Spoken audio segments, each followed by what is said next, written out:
to tell you a story. And so her two sons, when they married those two Gentile ladies, it was the door of grace open to them. You could call opportunity. One's name Oprah. If I do not pronounce it well, I will remember Moab. The other one Ruth. But when the Lord had visited his people in giving them bread, not in Moab, but in the house of bread, Bethlehem, Judah, Naomi announced her exit from Moab to go to the house of bread. Ruth was sensitive to the future. Oprah lived in today. Naomi said to those young Moabite ladies, I am going home. Think proximity is better off for you in your country. You know better. You know here. People know you here. Opportunity bounds for you. But Ruth saw beyond Moab. Gave reasons why they should not follow her. And by the time she finished saying it, sir, that other lady by the name of Oprah, who had packed her load in her mind to go back, listen to what Naomi told them, go back to your people, go back to your God, it is better off. And she carried her bag and left, and the door of grace was closed permanently. Tell me whether you heard of her anymore. That was the end. She slammed the door of grace at the face of Yahweh, and her tomorrow was destroyed. May that not ever be your portion. I told you that I'm not a good preacher today. I just want to come and rattle my mouth. I say, may that not be your portion today. And then Naomi turned to Ruth and said, take example from your sister-in-law. Go back to your people. Go back to your God. I am old to marry. Even if God give me grace to marry today, shall I conceive today? Even I conceive today, shall I be a child today? If I bear a child today, will you wait for the child to grow? Go! And then you can see somebody who was sensitive to what God is about to do in her life for tomorrow. I'm offending you. She sternly warned her mother-in-law and said, stop disturbing my peace. Where you go, I will go. Where you dwell, I will dwell. Where you live, I will live. That's them as dwelling. Where you die, I will die. And I will take people, if you die before me, if they bury you here, they should bury me by your side. Your people shall be my people. Your God shall be my God. I demand somebody to shout an amen that can push my hair, put me down, put me. In case you didn't hear me well, I'm connecting because I'm taking us through a journey. Sir, when she said, your people shall be my people, it simply means by nature, I am not a Jew. But there's an open door, opportunity, that non-Jew can be a proselyte. I have decided this is the one I have choice. The first one, I do not have choice. I do not have choice of where I am to be born. Am I talking to somebody? God chose that I be a Moabite, and God said that He doesn't want any Moabite to come around Him at all. But there's an opening, there's an opportunity. God, I pray for this congregation He asked me to come and talk to today. May the open door opportunity that is waiting for you, your own may be after this service this evening. Someone else may be at the first week of the month of October. Another person might be at the month of November. But I pray, may you not miss that opportunity in the name of Jesus. I see that door opening for somebody. I don't just know who that person is by name, but I see that door opening. I have prayed for this service. I may not be a wonderful preacher, but I have a burden for you. One of the problems we have is that we are not sensitive to what God is doing. Sir, can I talk to you? You do not need everybody. You just need a Boaz. Just one person. And that one person is somewhere. Sir, ma, that one person must not be too far from you. Am I sure I'm talking to somebody? And that person might be very close, but you are not ready to catch up. That's what I want to deal with today. And I will take you forth. I will pray for you. I will pray for you. I was talking to the people that were with me here during the Friday revival meeting with the workers. And I think I didn't know what I said it this morning to the workers. I don't know why I am here. I don't know. And ma, God does not open door for you when there is not something good for you there.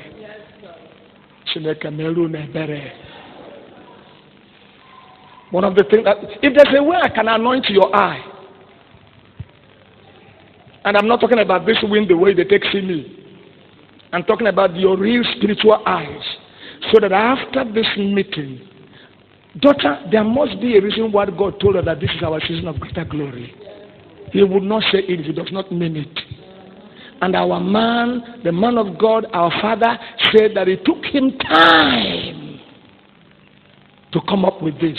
And look at listed, please. Can you consider what happened all through that convention period? That those prophets that came here, they were projecting you to your future. Am I sure I'm talking to somebody? If you provoke me now, I will begin to touch those people that I was here when they talked to. And let me remind you that every one of them talked to you as in the future. They never told you how these things will be. They never told you how it will be.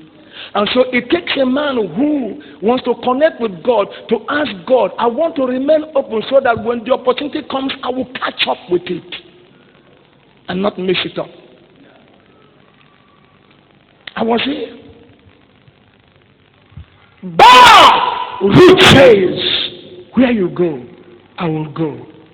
And so when she said, your people shall be my people, though nature had denied me being a Jew, but I can be a Jew by proselyte, because there is a window of opportunity that is opened unto me, and I want to catch up with it.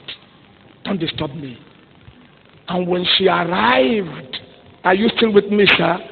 When she arrived the next day, the very first verse of chapter number 2, she sought permission. Am I talking to somebody? She sought permission from her mother-in-law and said, permit me to step out of this place and enter into the farmland of a man I will find grace in his sight. Naomi did not tell her where to go, but God, who she followed down to, am I talking to somebody? To Bethlehem, Judah, directed her.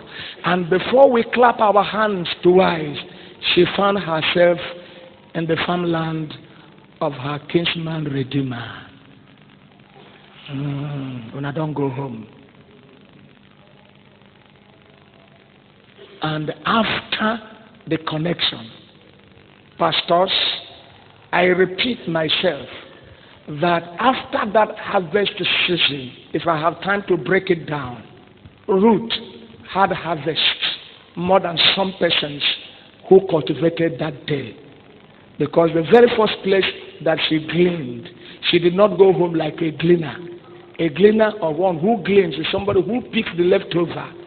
But Boaz said, when you harvest, drop some handfuls, blah, blah, blah, and told her, I have plenty other fields that are yet to be harvested.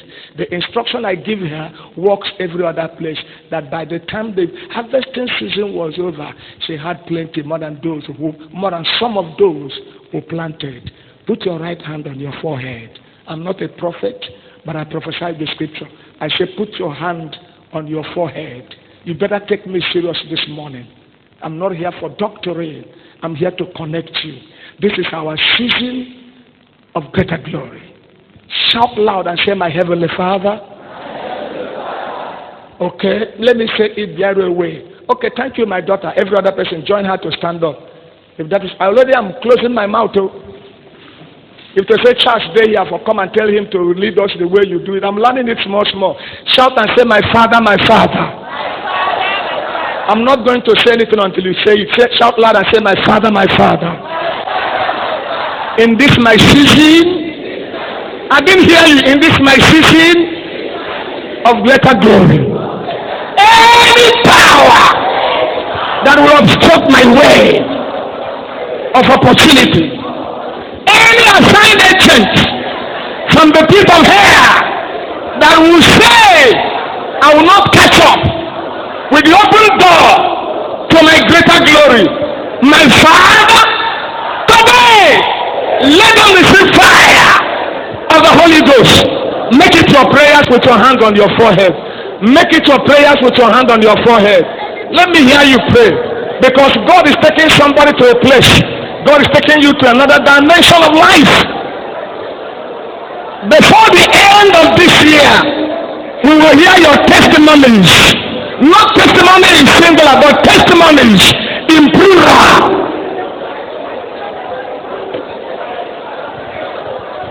Opportunity abounds. Divine connection. Divine connection. Divine connection. Divine connection. Divine connection. That is all I want to do today. Divine connection. Jehovah, since you have told me that this is my season of greater glory, Jehovah, there must be an opening, there must be a door, there must be a gate that will take me to it. Door, I want to locate it. I must locate that very door. I must locate that very gate. I must step into it, because I know that my knowing knows